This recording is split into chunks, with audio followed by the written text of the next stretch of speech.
my weekly news any Saturday afternoon. I never know what I'm going to say. It is generally not rehearsed or planned out ahead of time.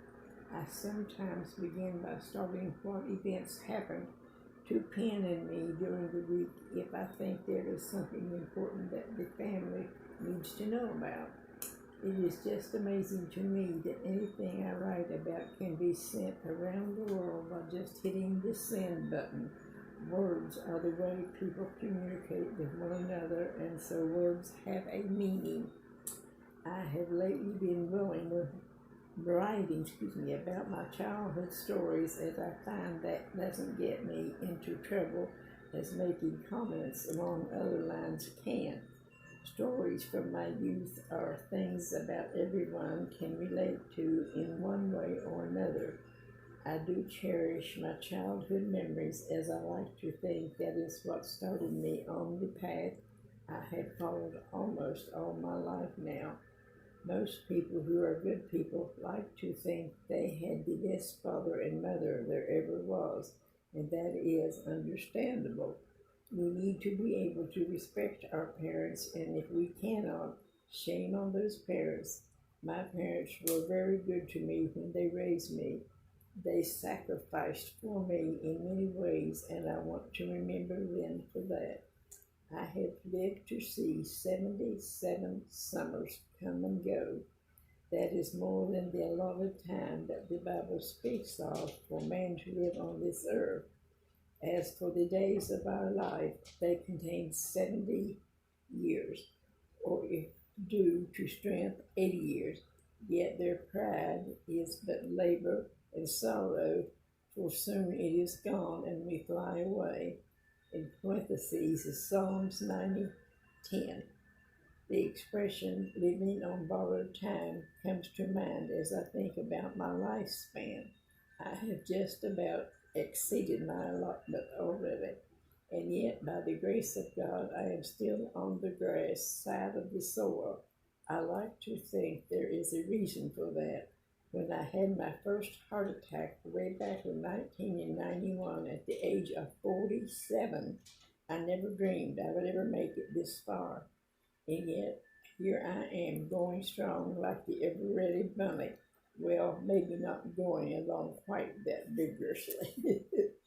On April the 19th, 1991, when I had my first heart attack, I had just my wife, 4 children and their spouses, plus 5 grandchildren.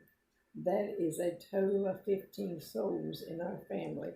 Since then, we have added 12 more grandchildren, plus 22 great-grandchildren, plus all the other precious souls that married into our family to make our number to total 59 souls today, counting my wife and I. I must tell you that is such an astounding thing to me to think about. It is so humbling to realize this came about all by the grace of Jehovah God. It is so fantastic that I often find myself just shaking my head, trying to take it all in. To think that such a lowly worm as I could be so blessed, and when I consider that every one of these precious souls who are the age of accountability are faithful Christians, I am just totally overwhelmed and blown away. Not only that, but there are gospel preachers, elders in the Lord's church among these precious souls. Of course, all of this is just by accident, right? I am being FACELIOUS. It is definitely no accident. Shame on me for being so flippant about this serious matter. And it is not because I am such a good person without faults. I have plenty of those, as my good wife and children can testify to. The reason my family is what it is today is really quite simple. As the saying goes, it is not rocket scientists. It is all due to the grace of God. Do you understand what that truly means? How does the grace of God work anyway? And how does that enter into this picture? The grace of God means unmerited favor. I certainly don't deserve God's love, but He bestowed it on me anyway because He is the awesome God that He is.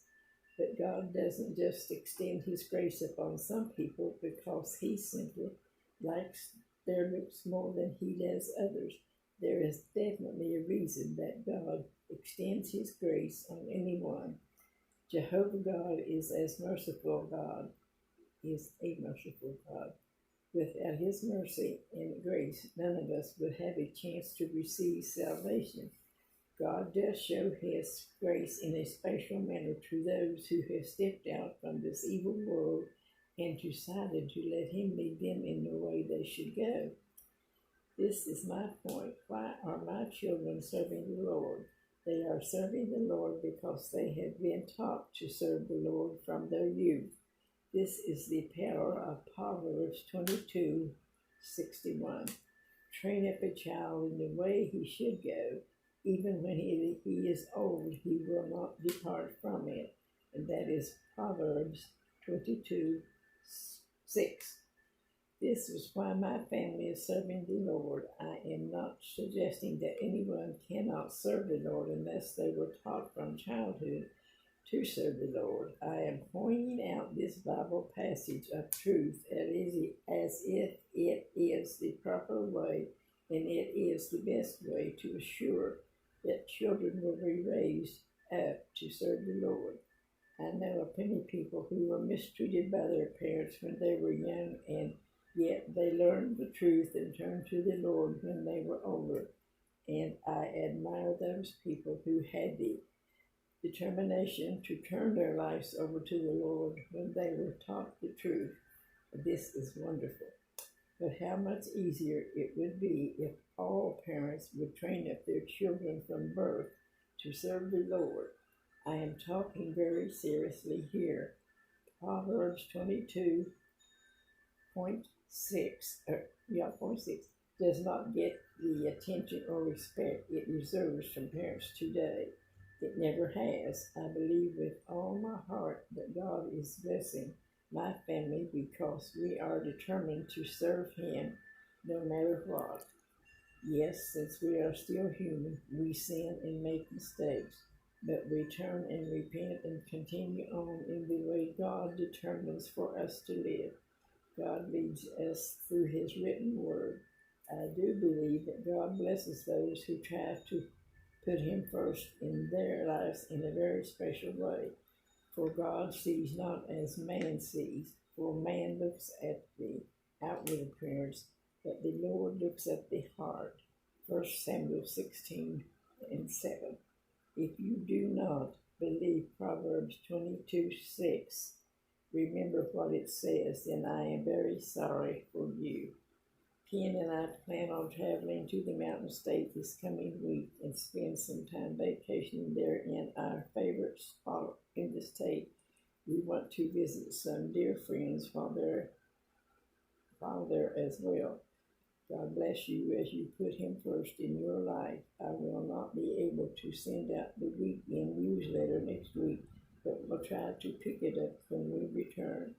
Remember to be a blessing to others. Wayne. And down on the bottom, they wrote with pen, I miss and love you, Gay. God bless you and take care of you. Sweet